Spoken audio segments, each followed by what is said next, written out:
זהו, אני מקליט לענן, אפרים אמר לי שזה יוצא מן הכלל. יפה. אז אנחנו היום... רק רגע, הנה בלה גם כן הגיעה. יופי, שלום בלה. וגם יאיר הגיע. עכשיו היא שומעת אותך. כן, גם יאיר הגיע, זה שמעתי. גם בלה. יופי, אז היום השביעי, אם אני לא טועה, באפריל 2021, זהו הפגישה מספר 88,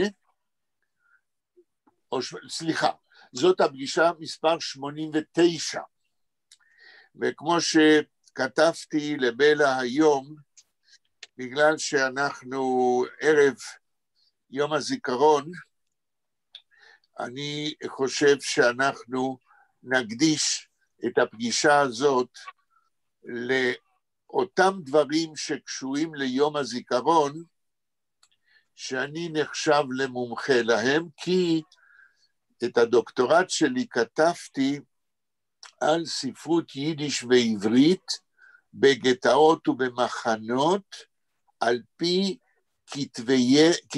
כתבי יד אותנטיים, שמצאתי בארכיונים ואצל אנשים פרטיים.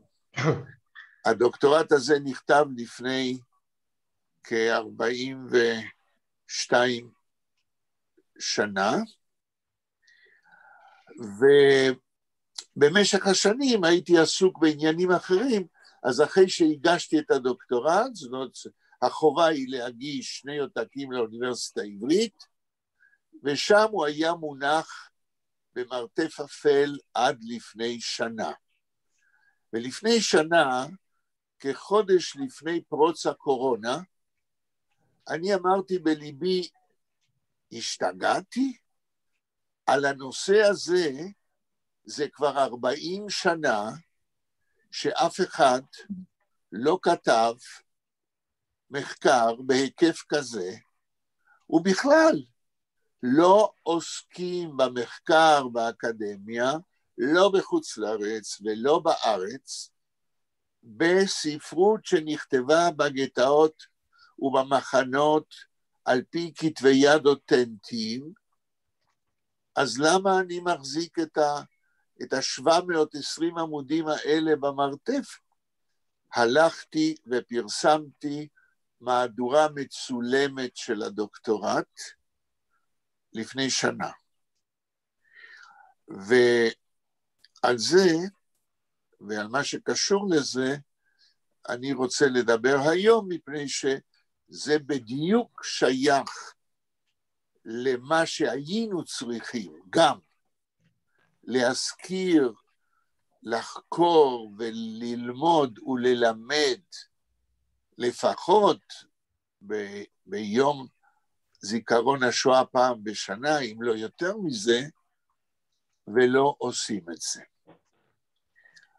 אז השאלה הראשונה שאני שואל את עצמי, לא, אני אשאל 2 שאלות. השאלה הראשונה היא, האם, ואני ארצה תשובה מכל אחד מכם, האם במשך ימי חלדכם, היה לכם איזה מגע או ידיעה או שמעתם, שיהודים סופרים כתבו בגטאות ובמחנות? שלמה, מה אתה אומר? לא היה לי מגע ישיר אבל שמעתי למשל איזשהו חיבור שאדם כתב שיח עם אלוהים אחרי השואה. זה רק עובר, אבל אומרים שזה זיוף. אם אתה מתכוון לרק עובר, זה זיוף. אני לא יודע מי זה, אז בכל אופן זה הרשים אותי בשעתו, כי זה היה לפני הרבה שנים. בסדר, אל תמשיך. מכיוון שזה לא שייך, למה? כי נדמה לי שהוכיחו, אם זה על רק עובר, השיחה עם אלוהים, שזה דבר שנכתב אחרי השואה. בזה אתה עוזר לי להוכיח ולהוסיף שספרות שנכתבה במחנות וגטאות, אפשר לחקור, לדבר על זה ולהורות רק אם יש ביד של החוקר, או של ההוצאה שמפרסמת, כתבי יד אותנטיים שאפשר להוכיח שנכתבו בזמן השואה. יאיר, מה אתה אומר? נפגשת עם דברים כאלה? אני מעולם לא נחשפתי אישית לאיזשהו, אני ידעתי שהייתה תרבות וכתבו, אבל אני אישית לא נחשפתי לשום... השאלה שלי, מי אמר לך, או מאיפה ידעת שכתבו בימי השואה? אני לא זוכר, אני רק זוכר שקראתי, כתבו שהייתה, אבל אני עצמי לא נחשפתי. ומי כתב אני לא זוכר, אבל אני זוכר שהרבה דובר גם בערבי יום הזיכרון, שהיהודים, גם בגטאות הם לא נטשו את הספרות, הם לא נטשו את התרבות והמשיכו. אבל פרטים מדויקים או אישית... יפה, יפה. אז גם שלמה וגם יאיר, כן, לא פגשו טקסטים נכון. שנכתבו אז. בלה, מה את אומרת? את בכל זאת למדת בחוג ליידיש. כשלמדתי בחוג ליידיש, אז כבר קראנו את סוצקבר איך קוראים לו? קוטיק. את מי? תראי, לגבי סוצקבר, אם את מזכירה אותו, אנחנו יודעים שסוצקבר פרסם אחרי המלחמה דברים שכתב אחרי המלחמה. השאלה אם קראתם טקסטים שזה בטוח שהוא כתב בגטו וילנה. אני חושבת שאת השיר אונטר דיינע וייסה שטרן הוא כתב בגטו וילנה, ואת זה ידעתי, כאילו זה... רגע, אבל אתם קראתם לא את כתב היד שאני... לא. ציטטתי. כן. אתם קראתם דבר בדפוס שהוא שונה, וזה לא הטקסט שהוא כתב. כן. יש שינויים רבים ומשמעותיים. זאת אומרת, אם אני ככה מקצר, האם זה נכון להגיד שגם בלה לא נפגשה עם טקסטים אותנטיים שנכתבו בשואה? לא. מה זה לא? נכון, זה נכון. אוקיי, נכון. ובכן, אחרי שעניתם לי מה שעניתם לי... אנה גם הגיעה. שלום, אנה. שלום לכולם. יש לי שאלה לאנה. אנה, היום אנחנו מדברים, בגלל יום הזיכרון לשואה, אנחנו מדברים על ספרות שנכתבה בגטאות ובמחנות, על פי כתבי יד אותנטיים. האם את בפולין יודעת שיהודים כתבו בגטאות ומחנות? כן, זה היה כצנלסון.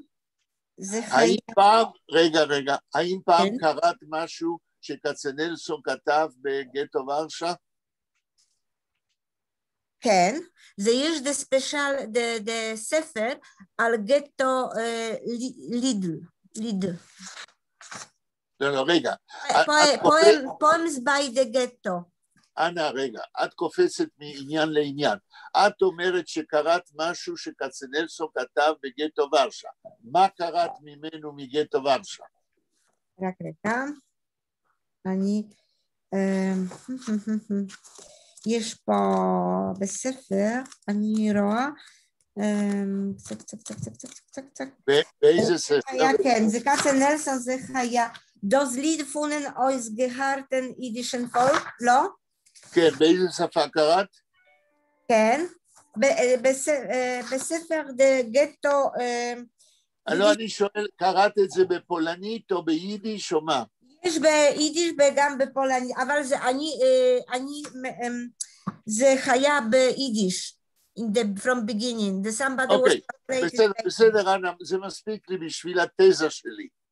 מה שאת קראת, Das Lied von dem ausgeharrten jüdischen Volk, שכצנלסון כתב במחנה ויטל, ולא בגטו, אלא במחנה ויטל, את קראת לא את כתב היד, אלא מה שהדפיסו. לגבי השיר של העם היהודי ההרוג, שאת אומרת שקראת, את קראת משהו שהופיע אחרי המלחמה בדפוס. עד היום, תשמעו טוב, עד היום קיימות בארכיונים 5 וריאציות, 5 גרסאות, 5 ורסיות וחצי שונות בכתב יד, ואף אחת מהן לא פורסמה ישר מכתב היד. עכשיו אני מסכם. היום אנחנו נדבר על ספרות שנכתבה בגטאות ובמחנות, ואתם, זה לא אשמתכם, לא הייתה לכם, מהתשובות שלכם, הזדמנות לקרוא משהו שבאמת נכתב בגטאות ובמחנות. ואז השאלה היא, למה זה ככה? עברו כבר 82 שנה מאז פרוץ מלחמת העולם השנייה, ומאז 45, כן, עד היום, הדור שלכם לא הגיע, חוץ משמע פה ושם, לא הגיע להיפגש עם ספרות שנכתבה בגטאות ומחנות, ספרות אותנטית. עכשיו השאלה היא למה זה קורה. כן, יש לי את הספר עכשיו בגטו. לא, בסדר. עכשיו, אני אומר, זה דבר מוזר מאוד, כי אני טוען, וטענתי את זה לפני 42 שנה בדוקטורט שלי, ואני טוען את זה עכשיו, האם אתם זוכרים או יודעים, כאשר עשו את המשפט לפושעים הנאצים בנירנברג, מיד אחרי המלחמה, ופרסמו את הפרוטוקולים של המשפטים בנירנברג לפושעים הנאצים הגדולים. כמה כרכים נתפסו מהמשפטים האלה ועומדים היום על מדפים, על משפטי נירנברג. מישהו יודע כמה כרכים? לא. תגידו כן או לא? אני לא יודע נירנברג. כן, זה לא. אוקיי. מי זה נירנברג? מי זה?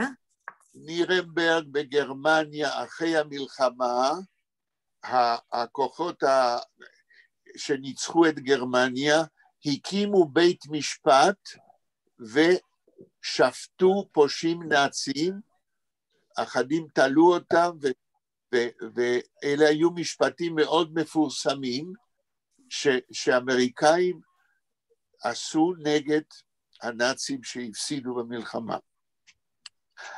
בספריות כיום בעולם, כל מי שרוצה יכול לראות את 40 כרכים, 40 volumes של משפטי נירנברג. זאת אומרת, היום העולם, כל כך הרבה שנים אחרי המלחמה, מקבל ידיעה מה הנאצים עשו ליהודים. עכשיו אני בא וטוען, על פי מה שאני חקרתי ואספתי ואני יודע, אין היום, אבל אפשר היה, אילו היו אוספים את כל מה שנכתב ביידיש ובעברית, וגם בגרמנית וגם בפולנית על ידי יהודים, היינו יכולים להעמיד על מדפים של ספריות בעולם גם 40 כרכים לפחות של ספרות יידיש ועברית וספרות שכתבו יהודים בשפות אחרות, בגטאות ובמחנות. זאת אומרת, מול 40 הכרכים של מה שהנאצים עוללו ליהודים, העולם היה יכול להעמיד מה הייתה התגובה של הקורבנות בזמן אמת, בזמן מלחמת העולם השנייה, מה יהודים כתבו ביידיש, בעברית ובשפות אירופיות נגד הנאצים, ואחר כך אותם אנשים רובם הושמדו ומעטים מהיהודים האלה ניצלו. למה זה לא קורה? זאת שאלה שהתשובה שלה, איך אומרים, כן, השאלה נענית מעצמה. יש לנו הספר למשל של פרופסור ראול הילברג, The Destruction of Eastern European Jews, ספר שהופיע ב-61, מחקר אדיר שהוא עבר על אולי מיליוני מסמכים גרמניים על מה שהגרמנים עשו ליהודים בשואה. והספר הזה של ראול הילברג ב-1961 הופיע אחר כך בשנות ה-80 במהדורה מורחבת של 3 כרכים, מה שהגרמנים עשו ליהודים. איפה לעזאזל בספריות ישנה התגובה היהודית, the Jewish response to the Holocaust בזמן אמת? אין. לא מפני שזה לא קיים, אלא מפני שהעם היהודי לא טרח, אפילו שיש לנו כבר מדינה, לא טרח לאסוף את החומר ולפרסם אותו. ואני אגיד עכשיו דבר חמור שהוא אמת, מפני שהוא קרה איתי, אני לא ממציא שם שום דבר. כאשר אני באתי בראשית שנות ה-90 של המאה שעברה ליד ושם, ואמרתי, רבותיי, יש לי פה כתב יד של הסיפורים של הסופר ישעיהו שפיגל מגטו לודג', עם מבוא שאני כתבתי, עם סיפורים שהוא כתב ביידיש בגטו על פי כתבי יד שהוא נתן לי, שהוא הציל מן הגטו, ושאני פענחתי. ובספר הזה יש מבוא גדול שלי על גטו לודג' ועל ישעיהו שפיגל, ויש לי הסיפורים שלו, ויש מה שהוא רעיון שעשה איתי של 150 עמודים על חייו ויצירתו בגטו. תעזרו לי לפרסם את הספר, ספר של יותר מ-300 עמודים. בפנייה הזאת קיבלתי את התשובה הבאה, על ידי, לא אגיד שמות, על ידי יושב ראש יד ושם. יד ושם איננו תומך בפרסום ספרים ביידיש, גם לא בכתבי יד שנכתבו בשואה. לא צריך קומנטר, זו הייתה התשובה. זה בטח הרב לאו. אני לא יודע, אני לא רוצה להיכנס לשמות, השיחה הזאת מוקלטת, ואני לא רוצה להיכנס לצרות, אני לא אמרתי, כן, וזה לא הוא, ובואו לא נזרוק שמות, זוהי הייתה המדיניות של יד ושם אז, וזוהי המדיניות של יד ושם היום. ועכשיו אני אדגים לכם, על ידי עוד מקרה שבדידי הווה עובדה, למה זוהי מדיניות של יד ושם. וזה הולך ככה. אני רואה שעד שאני אגיע למה שנכתב בגטאות, נצטרך עוד פגישה. אני אומר ככה, מאז שאני קטן, בארגנטינה, ובארץ ישראל, ובמדינת ישראל, בגלל היותי ממשפחה שאומנם נחלצה ממזרח אירופה בזמן, אבל כמובן שעניין השואה והצרמוניות, הטקסים, המילה הזאת עוד מעט נדבר עליה, על יום הזיכרון לשואה, גם בארגנטינה, גם במדינת ישראל, אלה היו דברים שנחשפתי אליהם מילדותי, וכשבאתי לארץ ושמעתי וראיתי את הטקסים ביד ושם, ומה עושים ביום הזיכרון, פתאום ב-1976 או 5 נתקפתי תחושה לא נעימה. אמרתי בליבי, אז כבר לא הייתי ילד ולא אדם צעיר מדי, אמרתי, מה פה קורה פה? ביום הזיכרון לשואה, פעם בשנה, עושים טקס, ואומרים, חייבים אנו כיהודים לזכור או לשמור על זיכרון השואה. ודיגנטרים שונים נותנים נאומים חוצבי להבות שצריך לזכור ולא לשכוח. מה לזכור? שאלתי את עצמי. רק להגיד שצריך לזכור? מה צריך לזכור?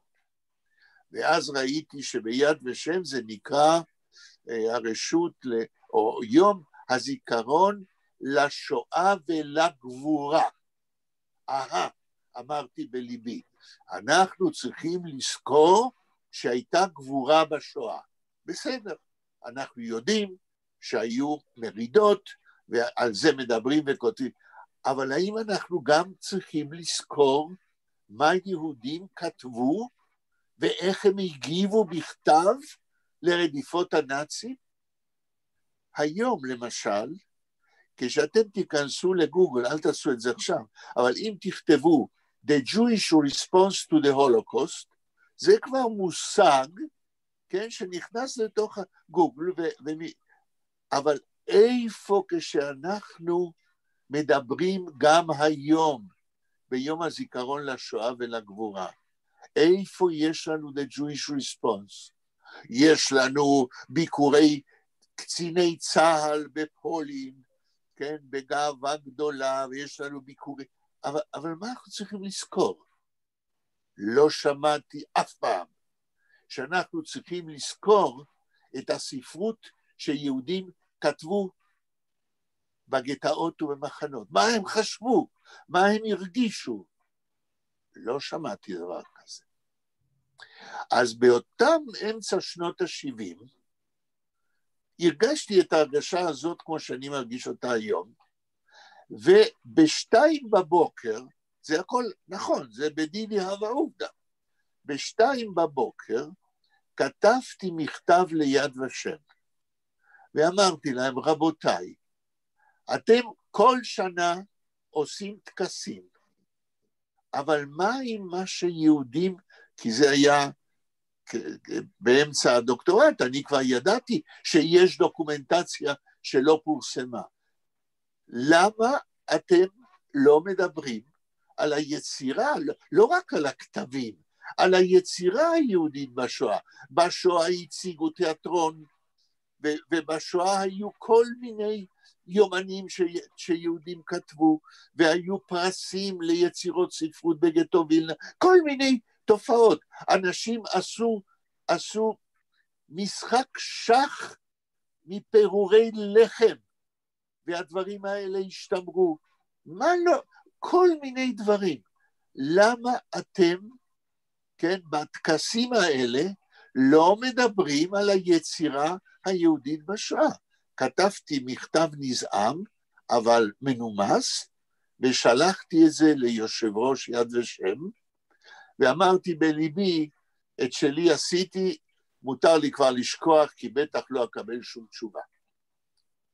אחרי חצי שנה, אני מקבל מכתב מיושב ראש יד ושם, יצחק ארד, דוקטור יצחק ארד, והוא אומר לי, אתה רציני? מה, אתה מוכן, כל מה שאתה אומר שצריך לעשות, אתה מוכן להירתם לזה? אם כן, הוא אומר, תבוא לפגישה. מיד עניתי כן.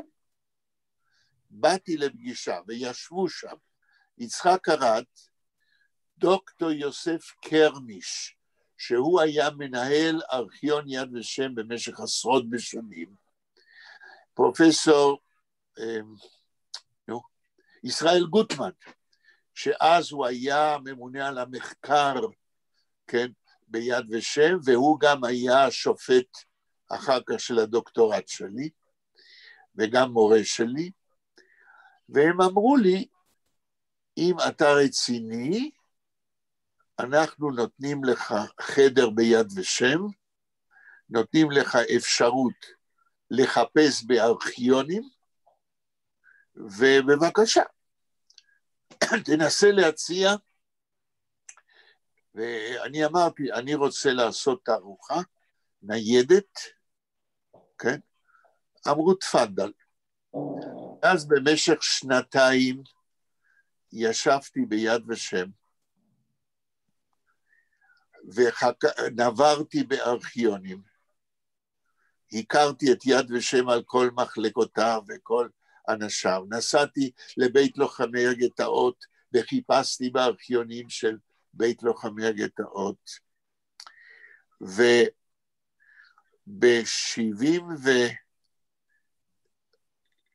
בסוף 78 הגשתי פרויקט של תערוכה ניידת, שעשינו אותה עם גרפיקאי שהיה אסיר של היטלר במחנות, ושם הוא ניצל מהמחנות בגלל שהוא עבד כגרפיקאי אצל היטלר, ופה בארץ הוא היה, שמו היה גרונדמן, ובתחנה החדשה בתל אביב היה לו משרד עם איזה 6 עובדים, והוא היה מתפרנס מעיצוב בוטיקים ומסעדות, אבל הוא ידע גרפיקה, ואותו גרונדמן עם אנשיו לקחו על עצמה לארגן תערוכה ניידת,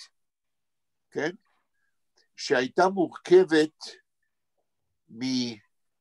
אני כבר מנסה להיזכר, היא הייתה מורכבת מלוחות אלומיניום,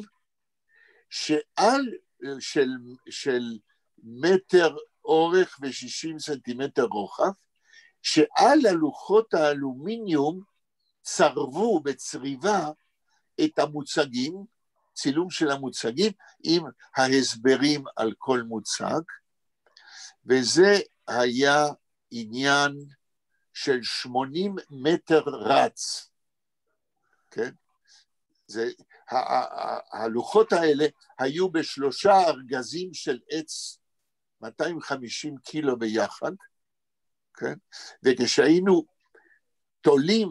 תלינו את התערוכה על לייסטים, היינו צריכים 80 מטר רץ, כן? עם הלוחות האלה.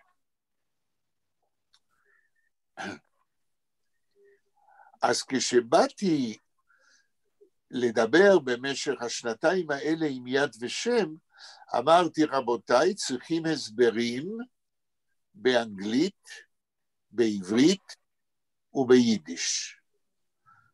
אז יד ושם התחיל להתווכח איתי, יידיש? למה יידיש?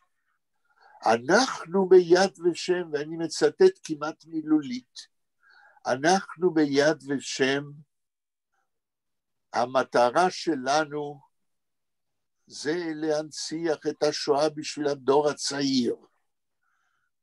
ומזה אני הבנתי שמכיוון שהדור הצעיר לא מדבר יידיש, אז לא צריך הסברים ביידיש. כאילו כל אסירי הנאצים מתו כבר במחנות ובגטאות, ואין ניצולים, או שאם יש ניצולים, אנחנו לא אכפת לנו ניצולים, אכפת לנו, זה אני הבנתי ככה, הדור הצעיר. התווכחתי ולא ויתרתי, ואכן על הלוחות האלה היו גם הסברים ביידיש. בין מה שענו לי אז, שאנחנו לא מפרסמים יותר שום דבר ביידיש, לבין התשובה הזאת, בזמן שעשיתי את התערוכה, עולה בצורה עצובה מאוד, דבר שידענו כבר מזמן, ושאתם יודעים ואנחנו לא נתעסק בזה, על היחס ליידיש במדינת ישראל, וגם בארץ ישראל. וזוהי סוגיה שלא אנחנו עוסקים בה כרגע, וגם לא נעסוק בה, מפני שזה גם נושא של העבר, אף על פי שהוא קיים גם בהווה בצורות אחרות. אני אתן רק דוגמה אחת. מלפני 11 שנה, על היחס ליידיש, בחברה הישראלית. ב-2009, אני ארגנתי ויזמתי, לכן אני אומר אני, עזרו לי המון אנשים, אבל אני יזמתי כנס בינלאומי על 100 שנות יידיש. כן, כי ב-2008 זה היה 100 שנה לוועידת צ'רנוביץ, שעל זה אולי נדבר פעם אחרת, ששם התחילו לתכנן, ב-1908, התחילו לתכנן את מה יקרה עם תרבות יידיש במאה ה-20.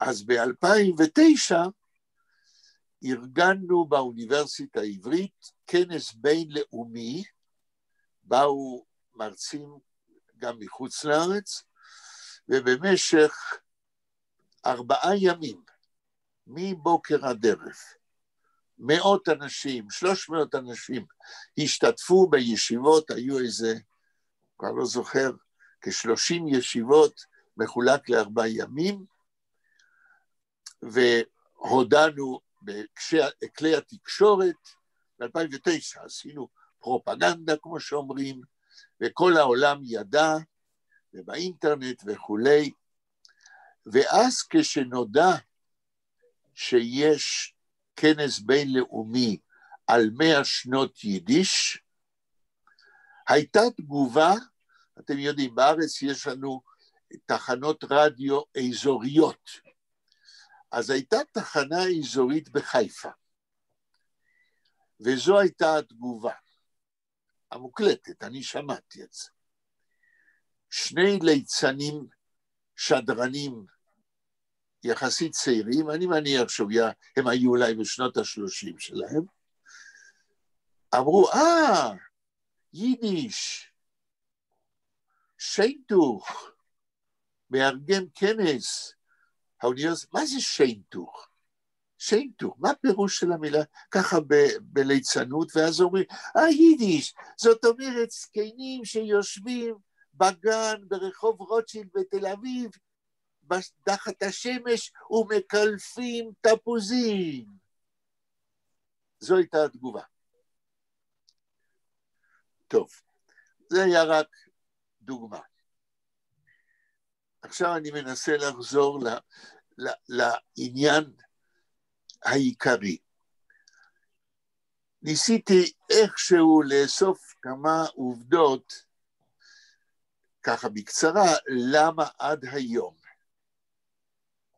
אין לנו 40 כרכים על המדפים של התגובה היהודית לנאצים בזמן אמת, בשפות שיהודים כתבו. עכשיו, אני כתבתי את הדוקטורט לפני 42 שנה, הגשתי אותו על יידיש ועברית.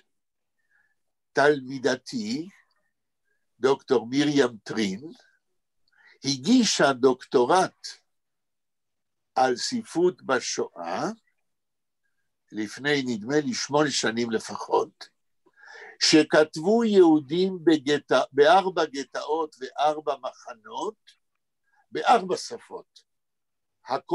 כולן שפות שהיא יודעת. מה שיהודים כתבו על פי כתבי יד אותנטיים בפולנית, כי מרים טרין נולדה בפולין,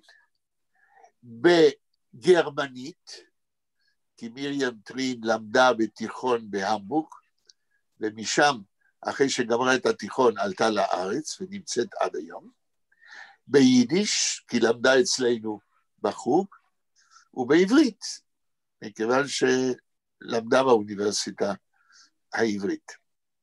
אז כיום בעולם יש רק 2 מחקרים על ספרות יידיש ועברית בהיקף נרחב, כ-720 עמוד, והדוקטורט של מרים טרין על 4 שפות שיהודים כתבו על פי כתבי יד, והדוקטורט הזה עוד לא פורסם בדפוס, אפשר רק לראות אותו בספרייה הלאומית. עכשיו נעבור לעניין עצמו. אחרי שקבענו שאתם לא נחשפתם ממש לטקסטים שנכתבו בגטאות ומחנות, וזה לא אשמתכם, ואתם לא יחידים, לדעתי 99% או יותר מהאוכלוסייה בארץ ובעולם לא נחשף לזה. כן? ואני חושב שהגיע הזמן שאנחנו, או שהעולם יעיין כיצד הגיבו היהודים קורבנות הנאצים בזמן אמת. אז אני עובר לעניין עצמו. את השם ישעיהו שפיגל שאמרתי קודם, מישהו הכיר לפני שהזכרתי את השם היום? לא. בלה? לא. למדת? אני לא. אוקיי. תראו, מה שקורה פה אותי זה לא מפתיע, אבל אני חושב שזה צריך להפתיע את כולנו. אחד מהסופרים הגדולים בפרוזה, הגדול ביותר מגטו לודג', שכתבי יד שלו נשתמרו, ושאני פגשתי אותו בביתו, הוא ניצול שואה היה, הוא נפטר כבר, ושפענחתי את כתבי היד האותנטיים שלו, ושאני לא אכנס לסיפורים, שיש לספר איך פגשתי אותו ואיך הוא חשב, הוא אמר לי את זה. בשביל מה אתה צריך כתבי היד שיש לי? הרי אני כולם פרסמתי אותם כבר בספרים, וזה נכון. אחרי המלחמה הוא פרסם פרוזה עם תאריכים על השואה, אבל כתבי היד שונים. הוא לא היה מודע לזה אפילו, שהוא שינה את כתבי היד. טוב, עכשיו, סוצקבר כולם שמעו. למה אני הולך? כי אני לוקח גטו לודג' דוגמה אחת. בגטו לודג' היו 10 סופרים שאספנו כתבי, אבל נדבר על שפיגל. אחר כך סוצקבר מגטו וילנה, עד היום, כל מה שאתם קוראים, זה הכל דברים שסוצקבר פרסם אחרי המלחמה. כתבי היד שהוא כתב בווילנה,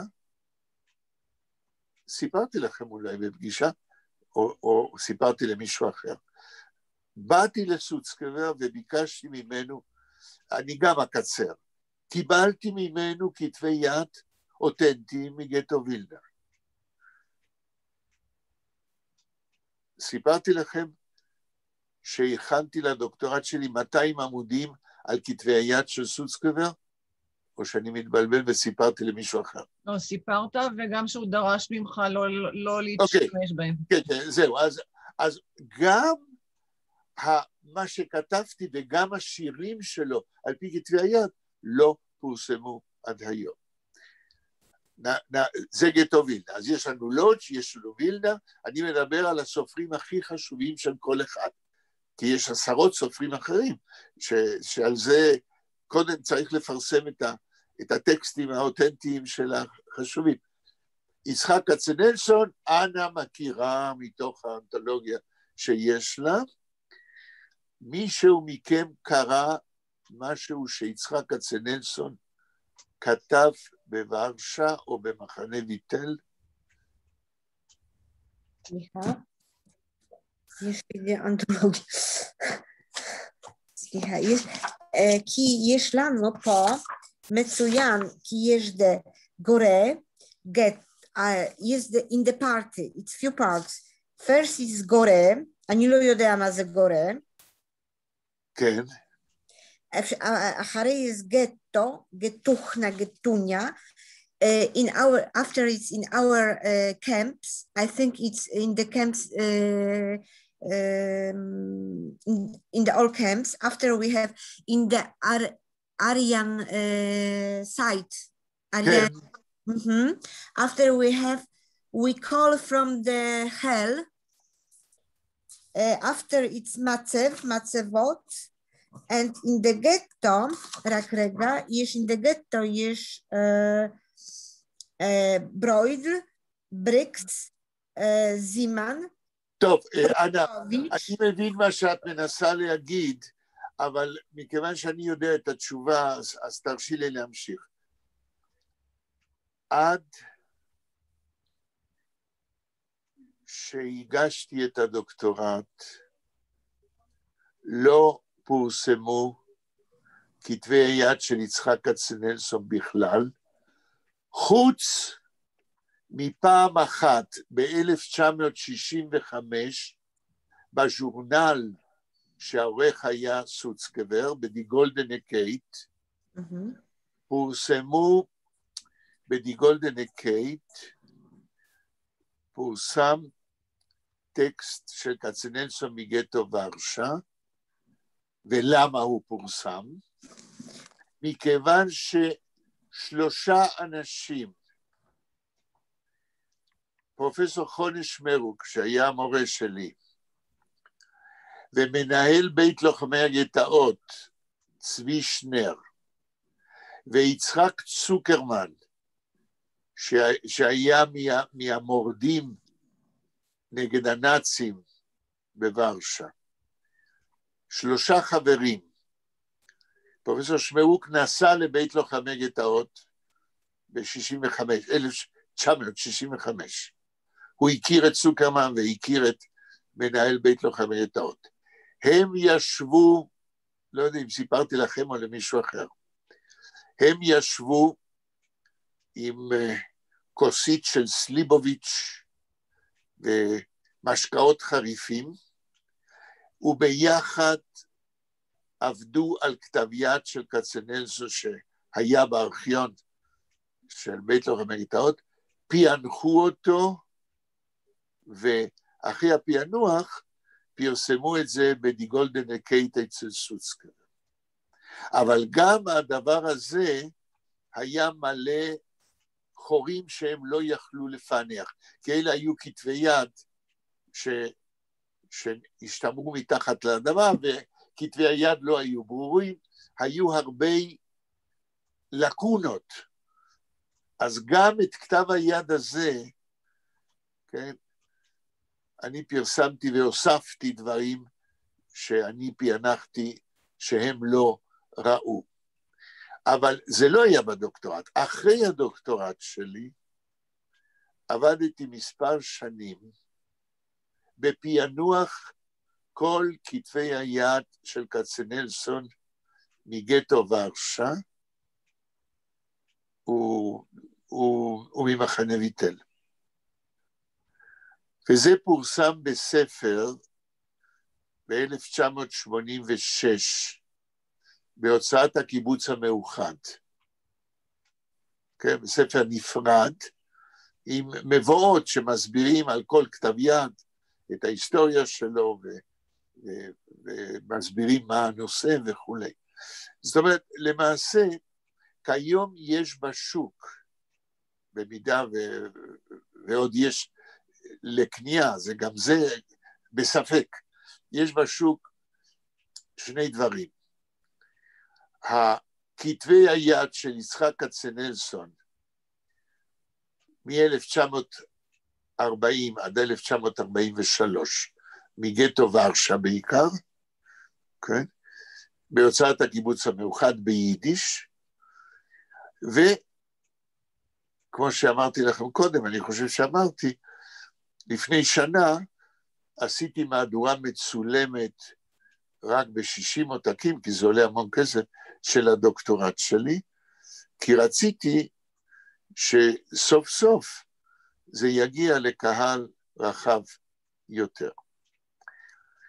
טוב, אי אפשר להיכנס לכל העניין הזה באופן רחב, אני אולי אתן 3 דוגמאות של טקסטים, של מה ששפיגל, סוצקרר וכצנלסון כתבו. בגטו, על פי כתבי יד שמצאתי. נתחיל בישעיהו שפיגל.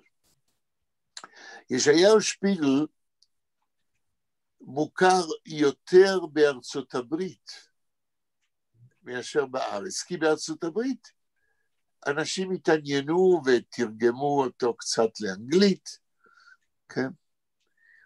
ואני אביא בספר שפרסמתי, נדמה לי שזה היה ב-95, הפרוזה הסיפורית של ישעיהו שפיגל בגטו לודג'.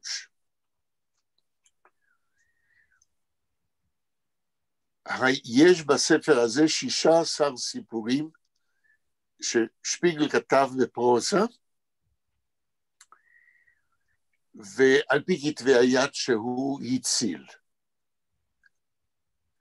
איך הוא הציל אותם? כי שפיגל נשלח לאושוויץ. כאשר חיסלו את גטו לודג' הוא נשלח לאושוויץ. וכמו שהוא סיפר לי, הרי ראיינתי אותו, והרעיון הארוך שלי נמצא בספר, כשראיינתי אותו הוא סיפר לי שהוא לקח תרמיל, שם בו כתבי יד שהוא כתב בגטו, וכשהרכבת הגיעה לאושוויץ, ואנשים היו צריכים לרדת מהר, והוא ירד מהקרונות, היו שם אנשי הזונדר קומנדו, שהאיצו בהם להסתדר בשורות, והוא אומר, והתרמיל שהיה לי על הכתף, אחד מאנשי הזונדר קומנדו, חתך לי את הרצועה ולקח את הדברים. אבל לפני שישעיהו שפיגל גורש לאושוויץ, הוא הסתיר בבניין בלודג' ברחוב לגייבניצקה 9, במרתף, מתחת לערימות של גחלים שהיו אוספים לחורף. הוא הסתיר כמה כתבי יד שלו. כאשר חזר, ובאושוויץ, מאושוויץ היה לו מזל, והוא נשלח כנראה למחנה עבודה, ואחר כך במצעד המוות הוא ניצל, ואז הוא חזר ללודג' אחרי המלחמה לחפש את כתבי היד שהוא הסתיר. וכל זה הוא סיפר לי, וכל זה כתוב בספר שפרסמתי. הוא הגיע לגייבניצקה 9, מיד אחרי המלחמה, ירד למרתף, והמרתף היה ריק מכל דבר. אז הוא עלה בחזרה ושאל את הסטרוז', השומר של הבניין, סטרוז' זה מילה בפולנית, אנה יודעת, שאל את השומר, נכון, זה סטרוז'. פה היה משהו במרתף, איפה? אז הסטרוז' אמר לו, תלך לחצר, הוצאנו את כל הזבל לחצר. שפיגל הגיע לחצר, וראה ערימה של זבל של כמה מטרים, גובה. כך הוא מספר לי, הוא התחיל לנבור, לחפש בתוך הזבל, ומצא כמה מחברות שלו, אחת הייתה רקובה לגמרי והוא לא לקח אותה, אבל מצא מחברות אחרות והוא לקח אותן. ואת המחברות האלה הוא נתן לי, ומהן אני פענחתי, הצלתי לפענוח 16 סיפורים, שהוא כתב בגטו. ועכשיו אני אביא דוגמה של סיפור אחד, שנמצא בתוך אותו ספר שפרסמתי ב-1995, הפרוזה הסיפורית של שפיגל.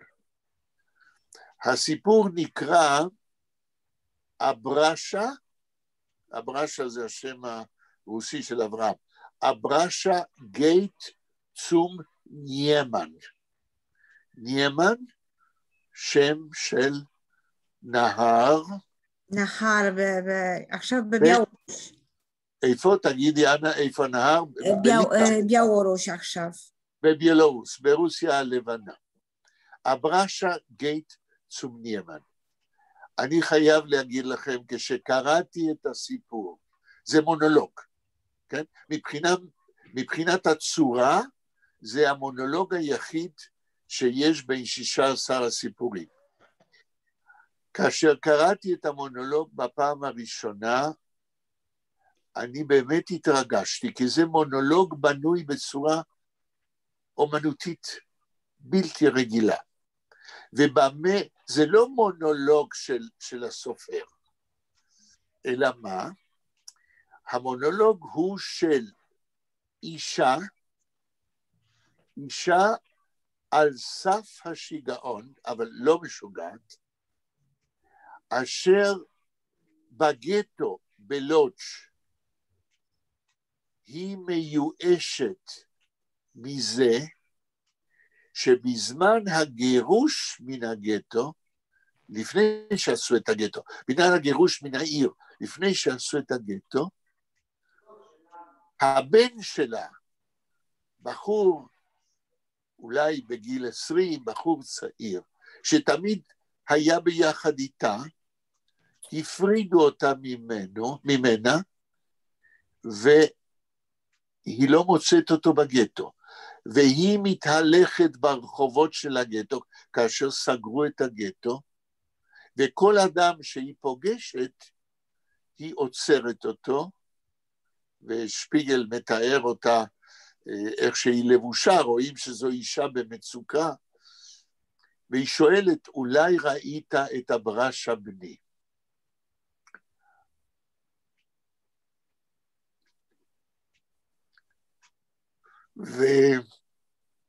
ובמונולוג הזה, שפיגל כנראה פגש את האישה בגטו, והוא מספר במבוא קטן, לפני המונולוג, הוא אומר, פגשתי אישה פרועת שיער, שהולכת ברחובות ושואלת, האם ראית את...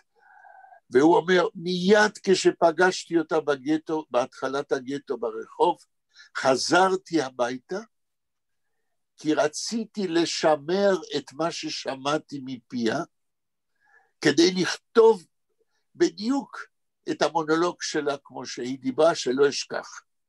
וזהו המונולוג, אברשה גייט צום ניימן. אנחנו לא ניכנס לסיפור, אולי פעם נקרא אותו, אבל מה שאני רוצה להגיד, יש לנו כאן סופר, שמתעד מקרה שקרה איתו בהתחלת גטו לודג'. בלתי רגיל. אז זוהי דוגמה אחת של טקסט, שעד שלא קיבלתי משפיגל את המחברת הזאת, אף אחד לא ידע שזה קיים. אחר כך נלך לכצנלסון.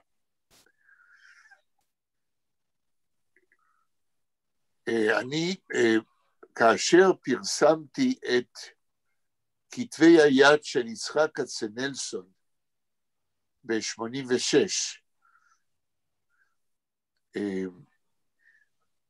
ספר מאות עמודים, אני חושב שגם הוא ספר של 700 עמוד, עם כל הטקסטים שכצנלסון כתב בגטו. חלק גדול נשמר בבית לוחמי הגטאות. למה הוא נשמר בבית לוחמי גטאות? שדרך אגב, בית לוחמי גטאות בצפון הארץ, נקרא על שם יצחק כצנלסון. והם שומרים על כתבי יד של כצנלסון, כי אחרי המלחמה ידענו, כולם ידעו, שלפני הגירוש הגדול ביולי 42, כתבי יד של כצנלסון הוסתרו מתחת לאדמה. ואחרי מלחמה מצאו חלק מכתבי היד האלה. ובתוך הספר שפרסמתי ב-86, על כתבי יד של כצנלסון מגטו ורשה, אני בוחר להזכיר, רק להזכיר, אין לנו הרבה זמן, פואמה שלו, אני מנסה להיזכר בשם, זוהי פואמה שהוא כתב בזמן שקיים היה הגטו בוורשה, איפה שהוא מתאר בית משותף בגטו, בזמן המלחמה בתוך גטו ורשה, בבתים משותפים בגטו, אז אנשים היו חיים בצפיפות, אבל בקומות העליונות גרו אנשים במצב כלכלי יותר טוב, ובמרתפים גרו האנשים העניים ביותר. וכצנלסון מתאר בניין כזה, איפה שבקומות העליונות, אנשים במצב כלכלי הרבה יותר טוב מאשר במרתף, יושבים ועושים מסיבה. השיר נקרא דר בל, המסיבה. עושים מסיבה, יש מוזיקה, רוקדים, משחקים קלפים כל הלילה. במרתף למטה אין מסיבה, אין מוזיקה, אין אוכל. המשפחה במרתף גובעת מרעב, באותו בניין. Okay? ואז הוא בתוך אותו שיר דרבל, מביא קונטרסט באותו בניין, באותו מקום בגטו, איפה שיש שתי שכבות של יהודים, אלה שמתים מרעב במרתף, ובבוקר, אחרי שנגמרת המסיבה, במרתף, אלה שבמרתף מתים מרעב. בזמן שאלה בקומות העליונות חגגו כל הלילה. עכשיו, הפואמה הזאת בנויה בקצב ובחריזה, בצורה שאילו הייתי מוזיקאי, ללא כל קושי, הייתי מחבר לזה מוזיקה. לדעתי זה הרי בכל יום הזיכרון, כן, שרים תמיד אותם שירים, או שירים שכתבו אחרי מלחמה על השואה. חבל. דבר כזה כמו דרבל, היו צריכים בהחלט לתזמר אותו, לתת לו מוזיקה. חזק ביותר מבחינה ספרותית. ואני רוצה להגיד שמתוך כל מה שקראתי על ההיסטוריה של השואה ושל גטו לודג', כצנלסון לא מגזים, הוא מתאר פינה חברתית בגטו ורשה, שהיא בהחלט, השיר הזה מתעד ללא כל הגזמה, מציאות חברתית שהייתה בגטו בין עשירים לעניים, כן. אז זוהי דוגמה שלא הגיעה לא לידיעתכם ולא לידיעת הציבור של כתבי יד של כצנלסון האותנטי. לגבי סוסקר מגטו וילנה,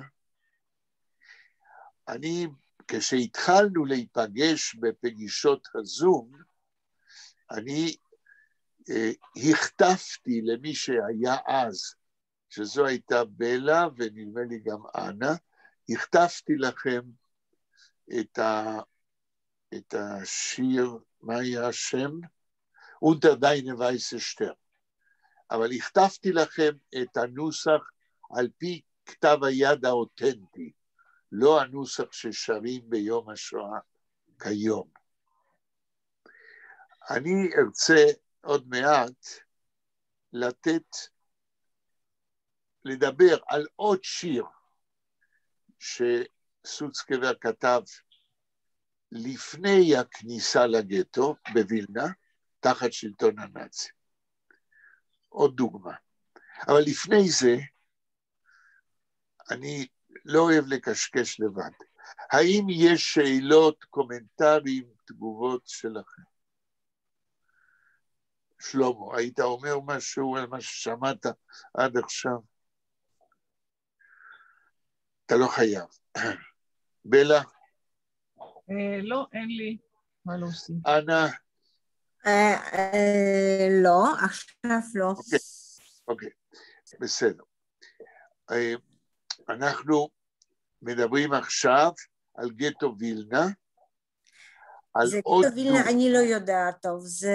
עכשיו יש לנו ספרים, אבל לפני זה לא היה רגע, עכשיו יש לנו, לא הבנתי את המילה, עכשיו יש לנו מה? ספרים על גטו. לפני אני לא ידעתי... לא, מה זה הדבר הזה ספרים? אני לא מבין את המילה. ספר. ספרים, סליחה, ספרים. כן. עכשיו יש לנו לאט יש ספר חדש מווילנה.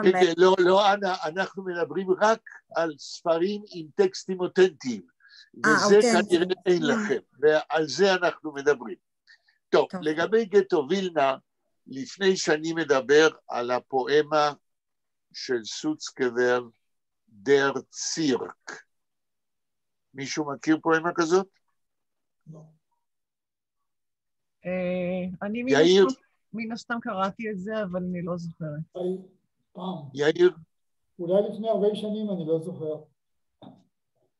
לא יכול להיות, כי עד לפני הרבה שנים, השיר הזה לא היה בדפוס. שלמה, אתה שמעת פעם על פואמה דר צירק של סוצקבר? לא שמעתי. אוקיי. בלה, את אומרת שאת חושבת שאולי קראתם? כן, במהלך הלימודים, אבל אני לא זוכרת. אוקיי.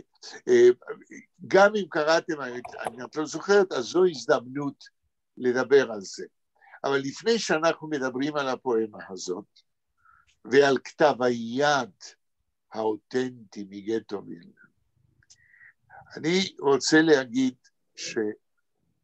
שבגטו וילנה, גם בגטאות אחרות, על פה אנחנו מדברים על סוצקבר, הייתה תקופה לפני הקמת הגטו, כאשר הגרמנים כבשו את וילנה, איפה שאנשים הסתתרו, כן, מפחד הגרמנים, עוד לפני שהיה גטו. וסוצקבר היה אחד כזה, שניסה לא להיראות ברחובות כדי שהנאצים לא יתפסו אותו, שהסתתר בעליות גג, וכשהוא הסתתר, הוא גם כתב, עוד לפני שהקימו את הגטו. עכשיו, בפואמה הזאת דר צירק, ועוד מעט נסביר למה הוא קרא לפואמה הזאת דר צירק. בפואמה הזאת דר צירק, סוצקבר מתאר מקרה שהיה איתו בגטו עם הנאצים. זאת אומרת, יכול אדם, כל משורר, לכתוב שיר על רגשותיו, על מחשבותיו. הפואמה הזאת דר צירק מתעדת מקרה שהיה בגטו, מקרה שמלמד על דרכם של הגרמנים לצורך השפלת יהודים בצורה שלא תתואר. אני רוצה להגיד שבמשך שנים, ביום השואה, אני משתדל להקשיב לרדיו, כי שומעים סיפורים על גבי סיפורים, ולפעמים דברים מזעזעים שאתה לא דמיינת ולא שמעת ולא קראת. תמיד יש, והקומוניקציה מחפשת תמיד דברים חדשים, כן? לא חס וחלילה ספרות יידיש שנכתבה, אפילו לא ספרות עברית שנכתבה בגטו, כן? אבל כל מיני דברים שיש להם רייטינג כדי לעורר את זיכרון השואה. אני אומר את זה קצת בציניות, כן? כי מה יותר חשוב מאשר לזכור מה הקורבנות חשבו, כתבו, הרגישו. אז המקרה הזה, שסוצקבר מתעד בפואמה שלו דר צירק, המקרה הזה מתואר בפרוזה גם על ידי סוצקבר בספר הזיכרונות שהוא פרסם על גטו וילנה. אני לא יודע אם אתם יודעים שמיד אחרי המלחמה, הסובייטים הבריחו אותו. כן, מיד ב-45 וב-46, הוא פרסם ספר ביידיש ובעברית גטו וילנה. בספר הזה, זה זיכרונות, כן, זיכרונות על חייו ועל וילנה עד לשחרור. זהו ספר שאני ממליץ לכולכם לקרוא. כן. בעצם למה הסובייטים שחררו אותו? הייתה להם... אוקיי, אז אני אענה על השאלה הזאת בקצרה, מפני שכל שאלה אני חייב לענות, כי מי ששואל זה סימן שהוא מתעניין במשהו. יאיר, האם הבנתי את שאלתך? למה שחררו הסובייטים את סוצקבר? כן. האם העריכו אותו כסופר? לא, אל תוסיף, אני אענה. קודם כל, אני מדייק בשאלה שלך. למה שחררו אותו מאיפה ומתי? סוצקבר, כן, היה פרטיזן. זאת אומרת, כאשר היהודים בגטו בווילנה הבינו שהגרמנים עומדים לחסל את הגטו, היו קבוצות של פרטיזנים שיצאו מן הגטו דרך הביוב של וילנה, וברחו ליערות, ליער נרוץ', זה שם היער, ברחו ליער והפכו לפרטיזנים, חיו כמו פרטיזנים בגטו. סוצקבר הצטרף אליהם, אף על פי שהוא לא היה פייטר גדול, ובפרטיזנים, ביערות האלה, הוא ביחד עם קצ'רגינסקי, חברו ליונג וילנה, הוא הצטרף לאוטריאד, למחלקה של הפרטיזנים, שיש לה שם, נדמה לי זה היה מרקוב, אם אני לא טועה, כן, הפרטיזנים הלא יהודים, ושם נתנו לו, תשמעו את זה, שם נתנו לו עגלה וסוס, והתפקיד שלו היה לנסוע ביער מיחידה ליחידה, כי הוא היה סופר, ולתעד את היחידות הפרטיזניות. זאת אומרת, כשהוא היה ביער לפני שנגמרה מלחמת העולם השנייה, הסובייטים ידעו שיש בין הפרטיזנים סופר כזה ששמו סוצקבר, שהוא כותב ושהוא מתעד, אז שלחו, כל זה אתם תראו את זה בסרט שעשו לאחרונה בארץ, כן? דבש שחור. דבש שחור, אז אני לא צריך להוסיף. תראו את הסרט, ושם כל הסיפור. אז באמצע המלחמה, כשהוא היה בפרטיזנים, את סוצקבר, והיה בפרטיזנים, והם נדדו שם בביצות, וזה לא היה כאן.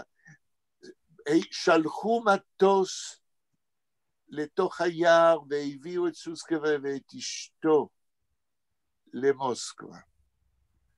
ושם נתנו לו לארגן חומר יהודי מהשואה, והכינו אותו להיות עד במשפטי נירנברג.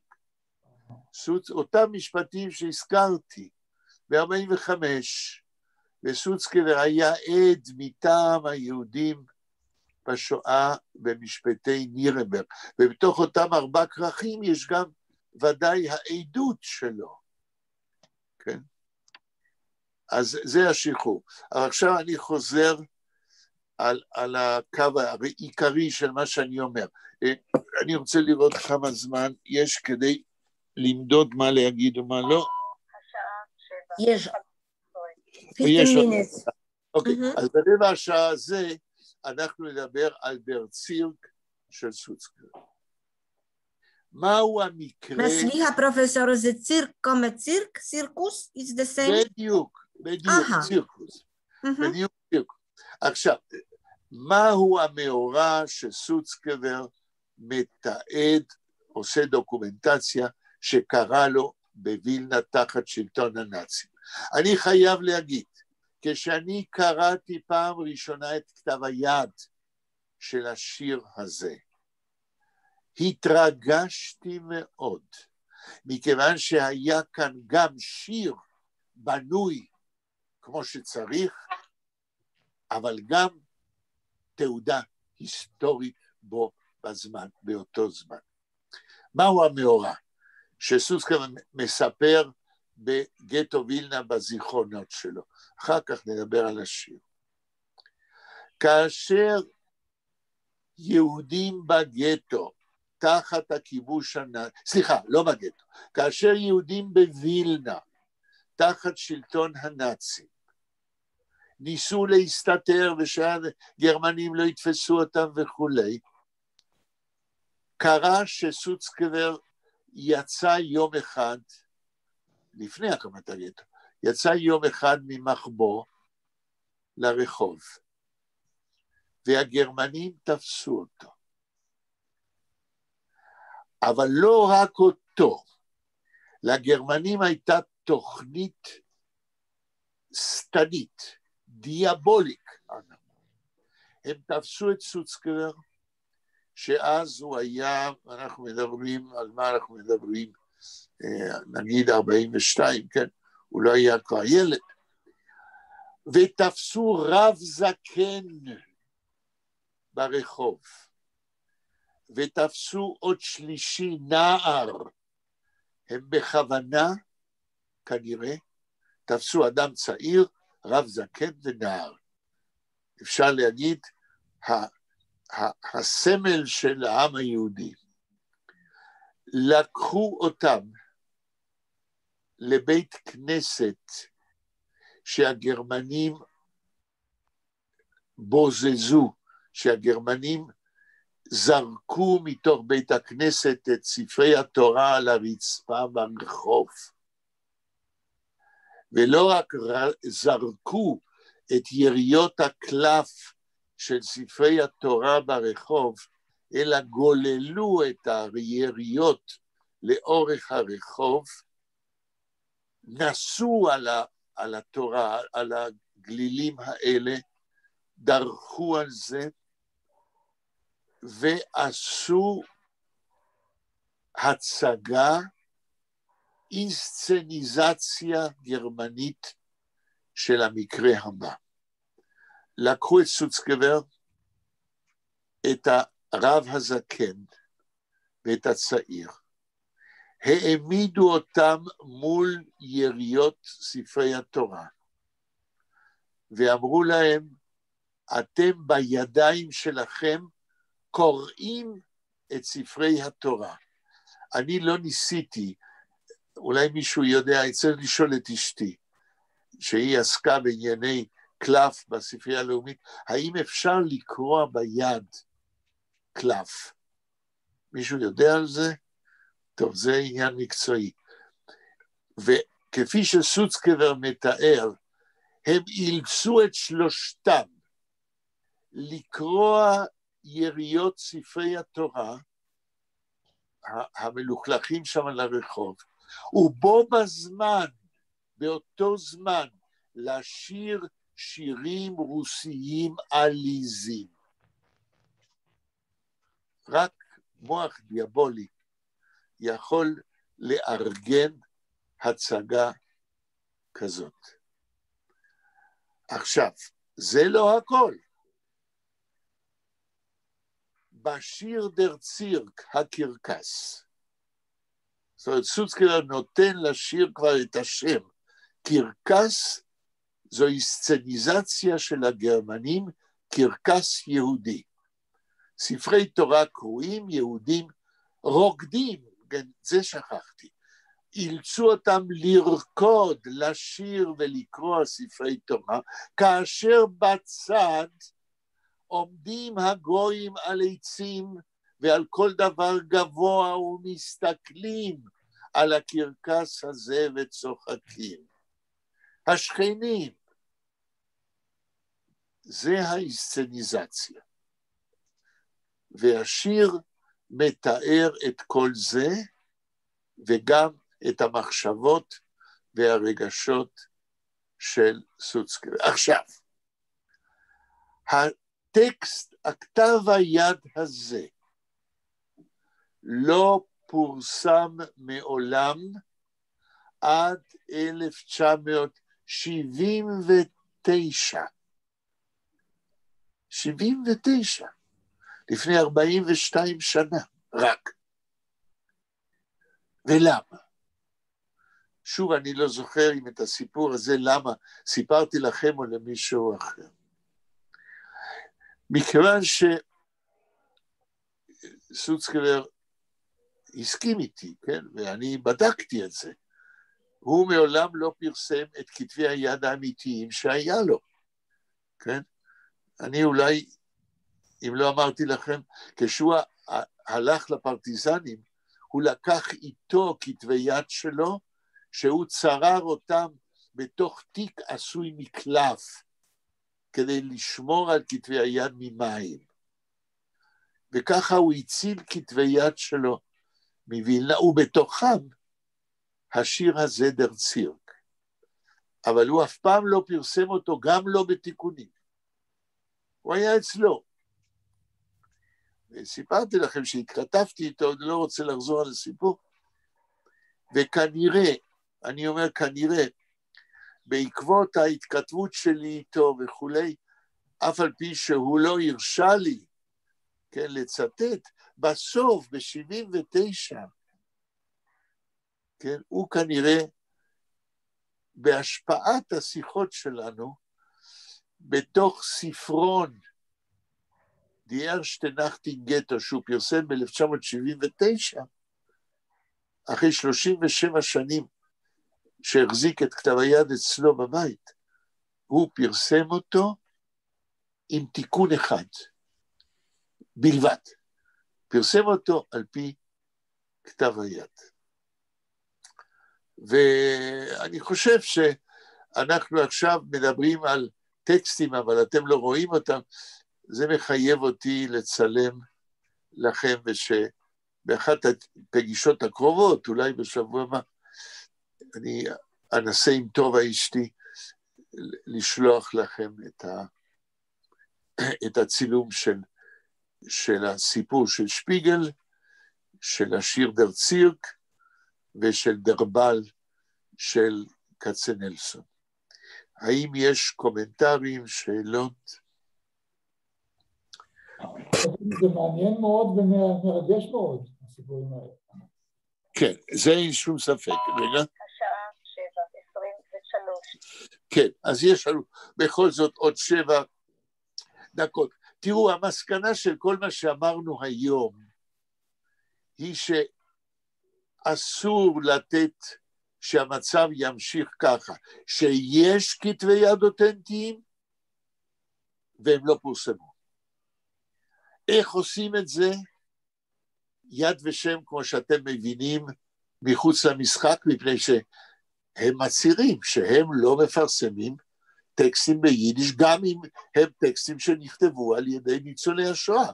אני הרי לא קובע את המדיניות של יד ושם, אבל אני אומר את זה בקול רם, שלדעתי זוהי בושה וחרפה, ומכיוון שזה מוקלט, אולי זה ישפיע, אם כי אינני חושב.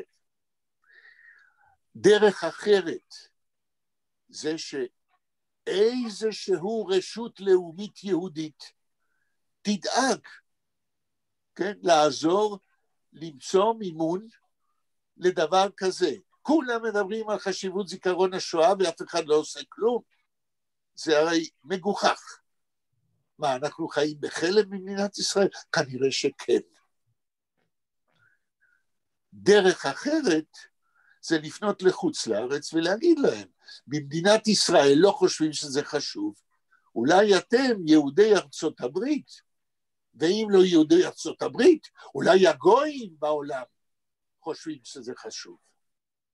ואיך אומר הפתגם ביידיש, כן? אז wie es Christel sich, אזוי יידל sich.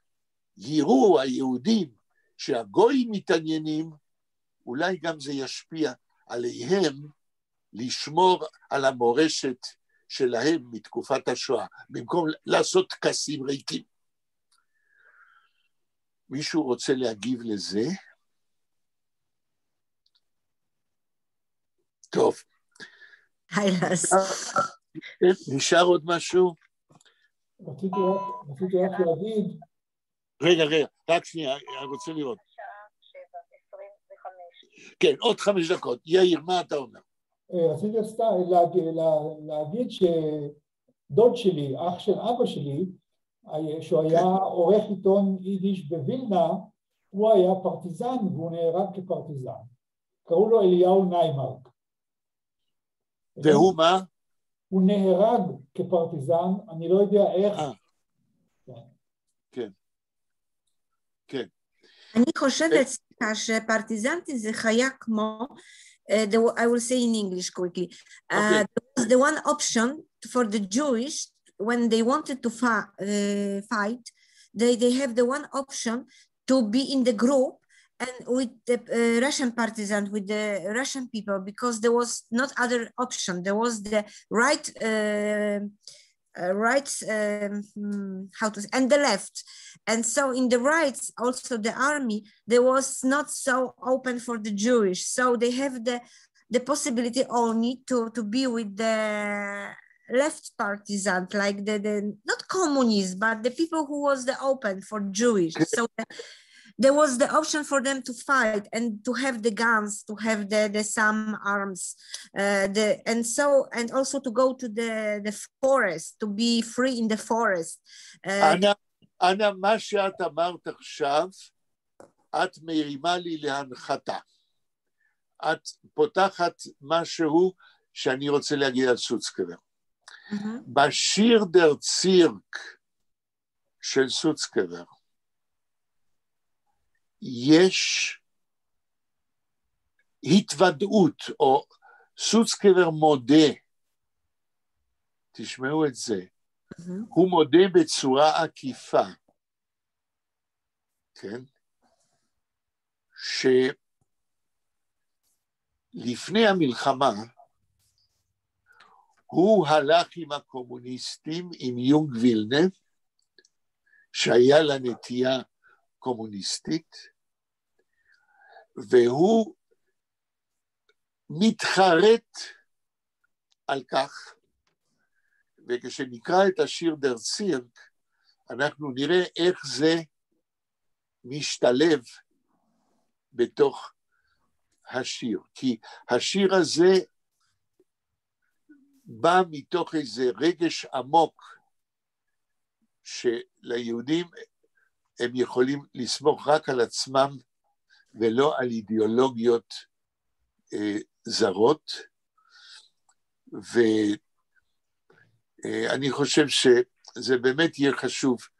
אני אשתדל לצלם ולשלוח לכם את הדבר. אבל אם לחזור לעניין שאיך אפשר לעשות, זה בעצם שאלה שאני שואל אתכם, אם כי אני יודע שאין לכם יותר תשובות טובות משלי.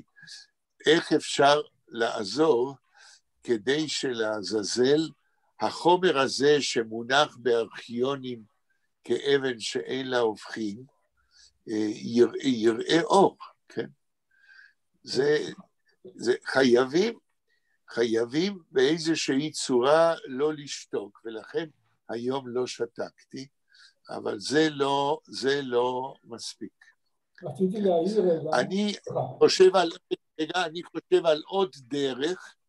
חושב על עוד דרך, שבעצם קצת עשיתי את זה, וזה לפרסם באינטרנט טקסטים כאלה, ומאמרים על טקסטים כאלה, ככה שהרי אתם יודעים, באקדמיה עדו, סיפרתי לכם על אקדמיה עדו? כן, או לא? כן, נכון. אז באקדמיה עדו יש גישה לאקדמיה עדו לכל העולם. אז אם מוסדות לא עושים שום דבר, אז כל העולם יראה שזה קיים. אז אולי זה יעזור. כן, יאיר, רצית להגיד משהו. לא, רציתי רק להעיר שסיביה לובטקין, צוקרמן, גם כן אומרת שהם היו קשורים למחתרת הקומוניסטית, ונעזרו במחתרת הקומוניסטית הפולנית. היא סיפרה על זה, זה אתה קובע, ומה אתה רוצה להגיד בזה? שאכן היו בפולניה, אם היו, ככה היא אמרה, אם רצו להיעזר במישהו בחוץ, זה היו בדרך כלל הקומוניסטים. הם היו פחות, כאילו פחות... זה נכון. כן? הם היו כאילו פחות פחדים מתגובות אנטישמיות אצל הקומוניסטים דווקא. כן, לא, זה נכון, אבל צוקרמן אל תשכח, כן, הוא היה אחד מראשי החלוץ, כן, שזו הייתה תנועה ציונית, זאת אומרת, הם אולי היו בקשר עם הקומוניסטים לצרכים של הגנה עצמית והשגת נשק וכולי, אבל אני חושב שכשסוצקבר בדר צירק כאילו מתחרט על העניין הקומוניסטי, סוצקבר לא היה מהפעילים שחיפשו נשק. אני חושב שהוא אולי מדבר פה על עניין אידיאולוגי, אבל הוא אומר את זה די כדרך אגב, אבל זה מאוד סימפטומטי שהוא אומר את זה בפואמה הזאת. טוב, אם יש שאלות, קומנטרים, ואם לא, אנחנו נעצור כאן. תודה רבה. תודה רבה, פרופסור. בבקשה, תודה לכם. להתראות. ואני מקווה, כן, שמשהו יזוז אי פעם. להתראות. להגיד